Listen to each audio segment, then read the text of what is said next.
नमस्कार प्यारे विद्यार्थियों, आज की कक्षा में मैं आपको ब्रजमोहन व्यास की जीवनी समझाने जा रही हूँ। जीवन परिचय इस प्रकार है। ब्रजमोहन व्यास का जन्म 1886 ईस्वी में इलाहाबाद, उत्तर प्रदेश में हुआ था। इन्होंने पंडित गंगानाथ झा और पंडित बालकृष्ण भट्ट से संस्कृत का ज्ञान प्राप्त किया। पंडित ब्रजमोहन व्यास सन 1921 से 1943 तक इलाहाबाद नगर पालिका के कार्यपालक अधिकारी रहे। सन 1944 से 1951 तक लीडर समाचार पत्र समूह के जनरल मैनेजर रहे।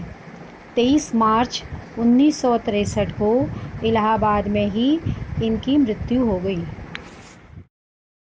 व्यास जी को मूर्तियाँ, शिलालेख, सिक्के आदि एकत्रित करने का बड़ा शौक था। उन्होंने ही इलाहाबाद संग्रहालय का प्रारंभ किया तथा उसे एक नए भवन में स्थापित करा दिया। इसके लिए उन्होंने जी तोड़ परिश्रम किया। उनके इस संग्रहालय में 2000 पाषाण मूर्तियाँ, 5-6 हजार मृण मूर्तियाँ, कनिष्क के शासनकाल की प्राचीनतम बौद्ध मूर्ति, खजुराहो की चंदेल प्रतिमाएं, सैकड़ों रंगीन चित्र, सिक्के आदि एकत्रित हैं। उन्होंने संस्कृत, हिंदी, अरबी, फारसी के 14,000 हस्तलिखित ग्रंथों का संकलन भी किया।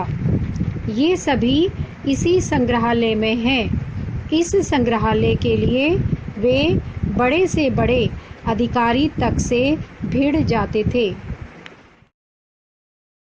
ब्रजमोहन व्यास का रचना परिचय इस प्रकार है। व्यास जी की प्रमुख कृतियां हैं जानकी हरण, कुमारदास कृत का अनुवाद, पंडित बालकृष्ण भट्ट की जीवनी, महामना मदन मोहन मालवीय की जीवनी, मेरा कच्चा चिट्ठा, आत्मकथा। ब्रजमोहन व्यास जी का भाषा शिल्प इस प्रकार है। व्यास जी ने अपने लेखन में सामान्य जन की भाषा को अपनाया है। उन्होंने कुछ विशिष्ट प्रयोग भी किए हैं, जैसे इक्के को ठीक कर लिया, कील कांटे से दुरस्त था, मेरे मस्तक पर हस्ब मामूल चंदन था, सुरखाब के पर। व्यास जी ने लोकोक्तियों का भी सटीक प्रयोग किया है।